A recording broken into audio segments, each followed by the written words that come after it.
नमस्कार, आप देख रहे हैं न्यूज इन्फॉर्मेशन। मैं हूं आपके साथ नरोत्तम सिंह। लोकसभा चुनाव के आखिरी चरण के मतदान के लिए चुनाव प्रचार है वो थम गया है।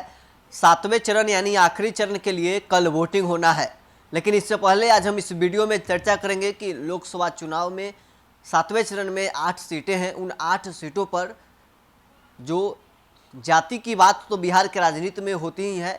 जो यादव समाज है, भूमिहार है, राजपूत है, कुशवाहा है, वो किसके तरफ जा रहा है। एक तरफ तेजस्वी यादव दम भर रहे हैं कि हम A to Z की पार्टी है, तो दूसरी तरफ भारतीय जनता पार्टी की ओर से लगातार कहा जा रहा है कि हम सबका साथ सबका विकास की बात करते हैं। तो आज हम इस वीडियो में चर्चा करेंगे कि जो यादव, भूमिहार, राजपूत, कुशवाहा किसके तरफ जा रहे हैं। हमारे साथ वरिष्ठ पत्रकार रवि उपाध्याय सर हैं। सर, 7वें चरण में 8 सीटें हैं। इन 8 सीटों पर जो जातीय समीकरण है वो किसके पक्ष में है?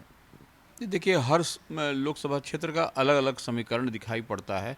जैसे काराकाट में आप देखिएगा कुशवाहा वर्सेस कुशवाहा लड़ाई हो रही है। उपेंद्र कुशवाहा एनडीए से हैं और राजाराम कुशवाहा जो है सो माले से हैं। तो ऐसे में वो वहाँ कुशवाहा की लड़ाई, और बीच में निर्दलीय पवन सिंह वहाँ पर ट्रायंगुलर फाइट देते हुए आ रहे हैं, दिखाई पड़ रहे हैं, जो कि राजपूत समाज से हैं। तो अब देखने वाली बात है कि काराकाट में किस तरह से राजपूत जो परंपरागत और कुशवाहा जो स्वयं काराकाट में है, तो उपेंद्र कुशवाहा तो वह भी कोर वोट लव कुश कॉम्बिनेशन एनडीए के पक्ष में ही रहता है। तो यह देखने वाली बात है कि किसके तरफ में है। निर्दलीय के तौर पर पवन सिंह है। कहा जा रहा है कि जो राजपूत समाज के वोट है वो पवन सिंह के साथ जा रहा है, और ये देखा गया है कि जो शाहाबाद के एनडीए के राजपूत हैं वो उपेंद्र कुशवाहा को जिताने के लिए एड़ी चोटी कर दिए हैं, वहाँ जाकर कैंप किए हैं। कई बड़े भाजपा के नेता वहाँ, खासकर राजपूत समाज के राजनाथ सिंह हैं जो देश में सबसे बड़े राजपूतों के नेता माने जाते हैं, वो काराकाट आते हैं, 2-2 सभा करते हैं। वही कह रहे हैं कि वहाँ पर जो पवन सिंह जो निर्दलीय लड़ रहे हैं राजपूत का, तो उसमें इतना हाय तौबा करने की आवश्यकता नहीं है। देखिए, राजपूत समाज भी का वोट भी बहुत बैलेंस होता है, और राजपूत जानता है कि हमको किसको वोट करना है। और ऐसी परिस्थिति में जब राजपूत राजनाथ सिंह जो बड़े नेता हैं और उपेंद्र कुशवाहा एनडीए फोल्ड से हैं, तो कुशवाहा भी स्ट्रेटजिकल वोट के लिए जाना जाता है, इसमें कहीं कोई दो मत नहीं है। तो अब यहाँ पर अब रही बात भूमिहार की, तो भूमिहार भी एक बात समझ लीजिए, उपेंद्र कुशवाहा के साथ भूमिहार भी आपको चढ़ते हुए दिखाई पड़ रहे हैं, राजपूत भी जो है सो चढ़ते हुए दिखाई पड़ रहे हैं, और कुशवाहा तो वो हैं। कुशवाहा में का जो मैक्सिमम वोट आपको उपेंद्र कुशवाहा के पास ही जाएगा, क्योंकि कुशवाहा भी इस बात को समझते हैं, राजपूत तो समझ ही रहे हैं, और भूमिहार भी समझ रहे हैं इस बात को कि उपेंद्र कुशवाहा को हम अगर यदि जिताएंगे तो वह केंद्र में मंत्री बनेंगे। इसलिए वहाँ पर आपको अब रही बात राजपूत समाज, तो देखिए राजपूत समाज में जो युवा वर्ग हैं वह निश्चित रूप से वह प्रशंसक हैं आपको पवन सिंह के, जो भोजपुरी के बड़े कलाकार हैं, तो वह युवा वर्ग राजपूत समाज का उनके तरफ जा रहा है। लेकिन अन्य समाज के जो माने आप कहिएगा युवाओं का, ठीक है, उनके साथ माने जो सभा में देखे गए, भीड़ में देखे गए, चुनावी सभाओं में देखे गए, वह लेकिन वह वोट आपको नहीं जाता हुआ दिखाई पड़ेगा। इस बात को एकदम मान करके चलिए। और वही आपको होता हुआ जो सो आप उपेंद्र कुशवाहा की सभा में भी देखिए, आप राजाराम कुशवाहा की भी सभा में देखिए, आपको कुशवाहा समाज के कितने लोग नज़र आते हैं। तो यह बात आपको समझ में आ जाएगी कि राजाराम कुशवाहा का जो अपना माले का जो ट्रेडिशनल वोट है वही उनके पाले में है, और वही दिखाई पड़ता है। और खेती किसानी करने वाले लोग कभी भी माले के साथ नहीं रहे हैं, यह बिहार का इतिहास रहा है। इसलिए इस बात को सबको समझना पड़ेगा और बारीकी के साथ समझना पड़ेगा। और भूमिहार का तो इधर उधर हुलुक बुलुक करने का जरूरत नहीं है, वह तो एकदम वहाँ पर पड़ेगा वोट वहाँ पर। अब अगली सीट आरा की बात करते हैं। राजकुमार सिंह जो राजपूत बिरादरी से आते हैं और बीजेपी के कैंडिडेट हैं, तीसरी बार चुनावी मैदान में हैं। तो सुदामा प्रसाद हैं जो वैश्य समाज से आते हैं, तरारी से अभी भाकपा माले के विधायक हैं। यहाँ तो सीधे एक तरफ राजपूत हैं तो दूसरी तरफ वैश्य समाज से हैं। क्या यहाँ के समीकरण क्या कहता है? देखिए, निश्चित रूप से राजकुमार सिंह एक ऐसे नेता हैं जो उनके चेहरे पर ही एक तरह से भारतीय जनता पार्टी वहाँ पर अपना लड़े। ठीक है, नरेंद्र मोदी हैं, लेकिन राजकुमार सिंह का काम बोलता है, राजकुमार सिंह का तरीका जो शैली है उनकी वह बोलता है। तो वह निश्चित रूप से राजकुमार सिंह और वैश्य समाज से सुदामा प्रसाद हैं जो तरारी के एमएलए हैं वह माले से उम्मीदवार हैं। तो अब सवाल यह उठेगा कि वैश्य समाज क्या करेगा। वैश्य समाज भी कोर वोटर है वो एनडीए का।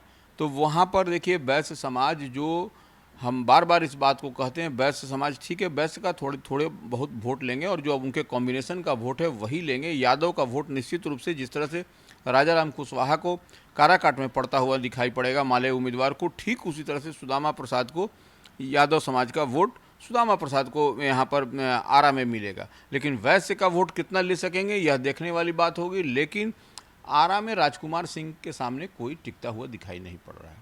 अब अगली सीट बक्सर की बात करते हैं। बक्सर से मिथिलेश तिवारी ब्राह्मण हैं जो बीजेपी के कैंडिडेट हैं, सुधाकर सिंह जो राजपूत समाज से हैं आरजेडी के कैंडिडेट हैं, और वहाँ पर निर्दलीय के तौर पर आनंद मिश्रा हैं जो ब्राह्मण समाज से हैं, ददन यादव हैं जो यादव समाज से हैं।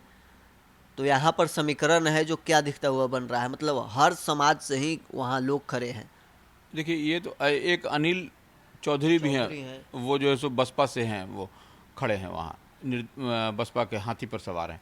देखिए यहाँ पर जो आनंद मिश्रा की बात बार बार आ रही है, आनंद मिश्रा ही मिथिलेश तिवारी को थोड़ा माने कमज़ोर करते हुए दिखाई पड़ते हैं कि अब जो सो। लेकिन एक बात समझना पड़ेगा कि लड़ाई तो वहाँ सुधाकर सिंह और मिथिलेश तिवारी में ही होगी, लेकिन आनंद मिश्रा भी एक बड़ा माने चेहरा अब तक जो सो बन के उभरते हुए नज़र आ रहे हैं। तो आनंद मिश्रा भी कोई कमज़ोर प्रत्याशी दिखाई नहीं पड़ रहे हैं, नंबर एक। नंबर दो बात की ऐसे इसको समझा जाए कि बक्सर बनारस से लगा हुआ इलाका है और माने, और वाराणसी में 1 तारीख को वोटिंग नरेंद्र मोदी के नाम पर होगी। तो वैसे में बक्सर जो उसका आपको बक्सर में भी प्रभाव दिखाई पड़ेगा। तो यह समझा जा सकता है कि बक्सर में क्या होने जो होगा और क्या होता हुआ दिखाई पड़ेगा। जो आरजेडी के कोर वोटर यादव समाज है, ददन यादव वहाँ से कैंडिडेट हैं, यादव समाज से हैं। क्या दो स्वर्णों के बीच में लड़ाई है तो यादव समाज के जो वोटर हैं वो ददन यादव के साथ चले जाएंगे? नहीं, देखिए ददन यादव निश्चित रूप से यादव समाज के उम्मीदवार हैं। वो भी जो सुधाकर सिंह जो राष्ट्रीय जनता दल के उम्मीदवार हैं उन्हीं के ही वोट में वह डेंट करते हुए दिखाई पड़ेंगे। और पहले भी जब खड़ा हुए थे पिछले लोकसभा चुनाव में, तो फिर उसमें भी वह डेंट किया था उन्होंने यादव वोट में। तो निश्चित रूप से वहाँ पर, और आनंद मिश्रा जो पूर्व आईएएस अधिकारी जो अवकाश माने जो वीआरएस लेकर के लड़ रहे हैं, आईपीएस, तो वह कहीं ना कहीं वह भी मजबूत हैं, वह भी मजबूत दिखाई पड़ रहे हैं। इसलिए इतना आसान नहीं होगा यहाँ से चुनाव लड़ना। लेकिन हम एक बार कहेंगे, वाराणसी में उस दिन वोटिंग होगी नरेंद्र मोदी के लिए, तो वो लगा हुआ जिला है दोनों एक दूसरे से, तो वो उसका इम्पैक्ट कितना पड़ेगा यह वोटिंग के दिन ही पता चलेगा। अब अगली सीट सासाराम की बात करते हैं, जो सुरक्षित सीट है। शिवेश राम बीजेपी के कैंडिडेट हैं, तो दूसरी तरफ मनोज राम कांग्रेस के कैंडिडेट हैं। राम राम के बीच में है लड़ाई है। यहाँ जो जातीय समीकरण है यादव, भूमिहार, राजपूत, वो किसके पक्ष में जाएगा? दो राम के बीच में लड़ाई है। देखिए निश्चित रूप से वहाँ पर भारतीय जनता पार्टी से जो शिवेश राम है, उनके पिताजी भी कभी वहाँ उस सीट से जीते थे, सासाराम सुरक्षित से, मुनीलाल राम। तो ऐसी परिस्थिति में वहाँ पर उस सीट को उनका समझा हुआ है और भारतीय जनता पार्टी का यह सीट रहा। इस बार छेदी पासवान जो वहाँ सांसद थे उनको बेटिकट किया गया है और शिवेश राम पर दिया गया है, और मनोज राम कांग्रेस से उम्मीदवार हैं। तो वो निश्चित रूप से वहाँ पर शिवेश राम को हम लोग जो दिखाई पड़ता है उन पर वोट चढ़ता हुआ दिखाई पड़ रहा है। अब अगली सीट नालंदा की बात करते हैं, जहां नीतीश कुमार का गढ़ माना जाता है। कौशलेंद्र कुमार जो नीतीश कुमार के कोर जाति से हैं, और दूसरी तरफ संदीप सौरभ हैं भाकपा माले से, जो यादव समाज से आते हैं। नालंदा का समीकरण क्या कहता है? जो भूमिहार हैं, राजपूत हैं, संख्या वहाँ जरूर कम है, लेकिन वो किसके साथ हैं? देखिए भूमिहार और राजपूत कहाँ जाएंगे, कैसे? वो एनडीए के वोटर माने जाते हैं। तो ऐसे में नालंदा में कौशलेंद्र कुमार जो लगातार जीतते चले आ रहे हैं, वो, और नीतीश कुमार मुख्यमंत्री बिहार जो जदयू के राष्ट्रीय अध्यक्ष हैं, उन्हीं का वह गृह जिला है और उन्हीं की पार्टी से उम्मीदवार भी हैं, और संदीप सौरभ यादव हैं। तो यह समझा जा सकता है कि क्या होने जा रहा है। ठीक है, संदीप सौरभ पढ़े लिखे हैं, यादव हैं और एमएलए भी हैं और माले से हैं, तो मजबूत उम्मीदवार जरूर हैं। लेकिन मजबूत और कमज़ोर का नहीं, यहाँ वोट का समीकरण साधने की बात है। तो वोट का समीकरण जो है सो आपको कौशलेंद्र कुमार के पक्ष में दिखाई पड़ रहा है। संदीप सौरभ के लिए वहाँ जो कुशवाहा समाज के, आरजेडी के और इंडिया गठबंधन के जो बड़े नेता हैं वो जा रहे हैं। क्या नीतीश कुमार के कोर वोट बैंक में डेंट कर पाएंगे? नहीं, वही हम कह रहे हैं। देखिए, जातीय समीकरण और वहाँ का उस नालंदा में कोई भी उम्मीदवार हो, वहाँ नीतीश कुमार ही चुनाव लड़ते हैं। तो ऐसे में निश्चित रूप से इस बात को समझा जा सकता है कि नीतीश कुमार के गृह जिला में उन्हीं को चुनौती देना कितनी कठिन बात होगी, और कौशलेंद्र कुमार लगातार जीतते आ रहे हैं, इस बात को भी समझा जा सकता है। अब अगली सीट जहानाबाद की बात करते हैं। जहानाबाद एक तरफ चंदेश्वर प्रसाद चंद्रवंशी हैं जो अति पिछड़ा समाज से आते हैं, तो दूसरी तरफ आरजेडी से हैं सुरेंद्र यादव जो यादव समाज से हैं, और त्रिकोणीय मुकाबला में अरुण कुमार जो हाथी पर सवार हैं, बसपा के कैंडिडेट हैं और वो भूमिहार जाति से आते हैं। जो एनडीए के कोर वोट भूमिहार कहा जाता है, तो भूमिहारों में नाराजगी है अपने जो जेडीयू के कैंडिडेट है चंदेश्वर प्रसाद चंद्रवंशी के खिलाफ, और वो अरुण कुमार के समर्थन में ज़्यादातर दिख रहे हैं। लेकिन समीकरण क्या वहाँ के कहता है, भूमिहार सिर्फ अरुण कुमार के साथ है या कोई और भी उनके साथ है? नहीं, अरुण कुमार के साथ में और भी समीकरण वहाँ काम कर रहा है। ऐसा नहीं है कि अरुण कुमार के साथ में और समीकरण काम, अरुण कुमार के साथ में जिस बहुजन समाज पार्टी से खड़े हैं, तो बहुजन समाज पार्टी का उनका गणित है, उनका चुनाव है, और उनके पिताजी भी शिक्षकों के नेता हैं। तो शिक्षक वर्ग का भी जो शिक्षकों की नाराज़गी जो दिखाई पड़ रही है एससीएस के पाठक को लेकर के, तो वह निश्चित रूप से शिक्षक समाज का वोट एकदम एक मुश्त जो है सो अरुण कुमार की तरफ जाता हुआ दिखाई पड़ रहा है। कोई क्लास कोई वर्ग का हो, और शिक्षक, देखिए शिक्षक का जा रहा है तो नाराज़गी छात्रों में भी है, तो छात्रों के अभिभावक भी नाराज़ हैं जेडीयू से। तो ऐसे में आप समझा जा सकता है कि वहाँ पर लड़ाई जो है सो निश्चित रूप से ट्रेंगुलर दिखाई पड़ रही है। मैंने आपको चंदेश्वर प्रसाद चंद्रवंशी जेडीयू, सुरेंद्र यादव और अरुण कुमार, लेकिन कहीं न कहीं अरुण कुमार मजबूत स्थिति में वहाँ अब दिखाई पड़ने लगे हैं। यादव समाज के जो लोग हैं और कुशवाहा समाज के जो लोग हैं वो किसके साथ हैं? कुशवाहा तो एनडीए के कोर वोटर हैं, लेकिन वो क्या जिस प्रकार से आरजेडी ने कुशवाहा को टिकट दिया, क्या उसके कारण वो सुरेंद्र यादव को समर्थन दे देंगे या फिर वो चंदेश्वर प्रसाद चंद्रवंशी के साथ? नहीं, देखिए निश्चित रूप से वहाँ पर कुशवाहा वोट में भी वहाँ पर टूटन दिखाई पड़ रहा है। कुछ वोट आपको चंदेश्वर प्रसाद चंद्रवंशी के लिए, तो कुछ वोट आपको सुरेंद्र यादव के लिए भी दिखाई पड़ रहा है। इसमें कहीं कोई दो मत नहीं है, वहाँ पर टूटन है।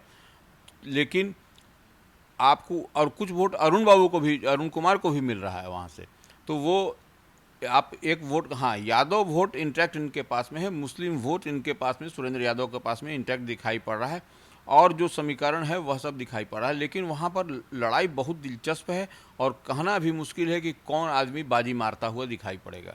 भूमिहार वोटों में सिंधमारी के लिए जो जेडीयू के शीर्ष नेतृत्व कहिए तो वो जहानाबाद में जाकर कैंप कर रही है। पूर्व अध्यक्ष ललन सिंह हो, बिहार सरकार के मंत्री विजय कुमार चौधरी हो, पूर्व मंत्री नीरज कुमार हो, कई बड़े चेहरे हैं जो भूमिहार वोटों में सिंधमारी करने के लिए जहानाबाद में कैंप किए हुए हैं। क्या वो भूमिहार वोटों में सिंधमारी करने में सफल हो पाएंगे? नहीं, देखिए इतना आसान नहीं है भूमिहार वोट में। देखिए अरुण कुमार की एक अपनी पहचान, वह देखिए अपनी अलग पहचान, वह किसी भी पार्टी से लड़ें कैसे भी लड़ें, निर्दलीय लड़ते तो भी जो है सो उनके पास उनका उतना वोट है। उस वोट में आप सेंधमारी आपको करना बहुत मुश्किल होगी, और निश्चित रूप से अरुण कुमार के लिए वहाँ पर आपको जो लड़ाई चल रही है वो अरुण कुमार के पास आपको वोट आपको दिखाई पड़ेगा, और तो 4 जून को ही पता चलेगा। अगली सीट पटना साहिब की बात करते हैं, जहां रविशंकर प्रसाद हैं जो बीजेपी के कैंडिडेट हैं, कायस्थ समाज से आते हैं, और अंशुल अभिजीत कुशवाहा हैं जो कांग्रेस के कैंडिडेट हैं और वो कुशवाहा समाज से आते हैं। यहाँ का समीकरण क्या कहता है? देखिए यहाँ पर अंशुल अभिजीत जो कांग्रेस के उम्मीदवार हैं, वो यहाँ पटना साहिब में कुशवाहा समाज की भी अच्छी पकड़ है, कुशवाहा भी बहुत मतदाता हैं। तो ऐसे में रविशंकर प्रसाद और उनके बीच में लड़ाई बहुत कसमकस होती हुई दिखाई पड़ रही है। अंशुल अभिजीत और रविशंकर प्रसाद लगातार जीतते आ रहे हैं, और एंटी इनकम्बेंसी भी इनके लिए है। तो ऐसे में निश्चित रूप से एक बड़ी चुनौती बन के इस बार अंशुल अभिजीत यहाँ पर दिखाई पड़ रहे हैं पटना साहिब की सीट में।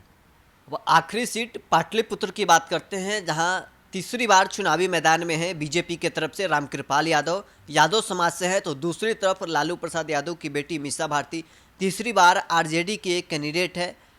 यहाँ यादव बनाम यादव की लड़ाई में तीसरा बार कौन बाजी मारेगा? वहाँ के जो राजपूत और भूमिहार हैं और कुशवाहा समाज के जो लोग हैं वो किसके पक्ष में हैं? क्या यादव वोटों में रामकृपाल यादव सिंधमारी कर पाएंगे?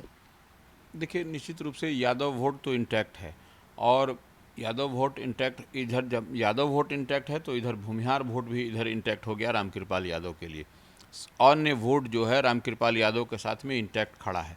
और रामकृपाल यादव से ही मीसा भारती जो लालू प्रसाद यादव की बिटियां हैं, बड़ी बिटियां हैं, उनसे ही लड़ाई है। तो ऐसे में देखने वाली बात होगी कि तमाम समीकरण जो इस क्षेत्र में है, भूमिहार, यादव, कुर्मी, कुर्मी का भी वोट यहाँ पर जो है वह अच्छा खासा वोट है, वह भी जो है सो रामकृपाल यादव को मिलता हुआ दिखाई अभी पड़ रहा है। अब ये 1 जून को पता चलेगा कि इस सीट पर क्या परिणाम और क्या रिजल्ट निकल करके आता है, कौन यहाँ पर मजबूत फील्डिंग बैटिंग किया है जिसके कारण यह सीट उसके पाटलिपुत्रा की आएगी। पाटलिपुत्रा में मीसा भारती के पक्ष में यादव समाज के लोग, मुस्लिम समाज के लोग कोड हैं, लेकिन इस बार मुस्लिम समाज से भी एक कैंडिडेट ओवैसी ने यहाँ उतार दिया है सिंधमारी करने के लिए। दूसरी सबसे बड़ी बात यह है कि भूमिहार समाज के जो आरजेडी के बड़े नेता हैं, मुन्ना शुक्ला हो गए, मास्टर कार्तिक हो गए, एमएलसी सौरभ हो गए, सभी लोग को विक्रम एक भूमिहार बहुल विधानसभा कहा जाता है, वहीं से मीसा भारती हर बार पिछड़ती है, वहाँ कैंप करा दिया गया है। क्या वो लोग सेंधमारी करने में सफल होंगे? नहीं, वही हम कह रहे हैं कि भारतीय जनता पार्टी के पास में भूमिहार का, देखिए यहाँ पर पाटलिपुत्र में भूमिहार भी हैं और कुर्मी भी हैं, तो ऐसे में कुर्मी का वोट तो आपको डेंट कर पाना बड़ी कठिन काम है। लेकिन जो भूमिहार की बात है और जो कई नेताओं को इस सीट पर उतारा गया है आरजेडी की ओर से, तो वह भूमिहार हम बार बार कहते हैं, आपको जहानाबाद में भी कह रहे हैं कि किस तरह से अरुण कुमार के लिए गोलबंद है। तो यहाँ पर आपको पाटलिपुत्रा में जिस तरह से रामकृपाल यादव के लिए जो भूमिहार समाज में गोलबंदी दिखाई दे रही है, वह जान रहे हैं कि हमको रामकृपाल यादव को वोट नहीं, हमको नरेंद्र मोदी को वोट कर रहे हैं। तो ऐसी परिस्थिति में निश्चित रूप से भूमिहार जो स्ट्रेटेजिकल वोट के लिए जाने जाते हैं, वह रामकृपाल यादव के पक्ष में ही गोलबंद अब तक होते हुए दिखाई पड़ रहे हैं। ऐसे तो अब 1 तारीख को क्या होगा मतदान के दिन वह अलग विषय है, लेकिन यह गोलबंदी इसी तरह की दिखाई पड़ रही है। तो चलिए, 7वें चरण के 8 सीटों की हमने बात की है। जो जातीय समीकरण है वो किसके पक्ष में है, भूमिहार, यादव, राजपूत और कुशवाहा किसके साथ जा रहे हैं। आखिरी चरण है, 7वें चरण है, 1 तारीख को वोटिंग होगा। बिहार में लोकसभा चुनाव का जो प्रचार है वो समाप्त हो गया है। सभी पार्टियां अपने तरफ से पूरी तैयारी की है, पूरी तरह प्रचार की है। तेजस्वी यादव जहां 251 सभाएं किए हैं, उधर प्रधानमंत्री नरेंद्र मोदी भी खूब बिहार में आकर सभा किए हैं। भाजपा के जो बिहार के शीर्ष नेतृत्व हैं, डिप्टी सीएम सम्राट चौधरी हो, विजय कुमार सिन्हा हो, सभी ने अपने तरफ से जाकर खूब चुनावी प्रचार किया है। लेकिन जब वह परिणाम 4 जून को आएगा तब पता चलेगा कि आखिर क्या होता है। बहरहाल इस स्कोर में इतना ही। आप बने रहें न्यूज़ के साथ।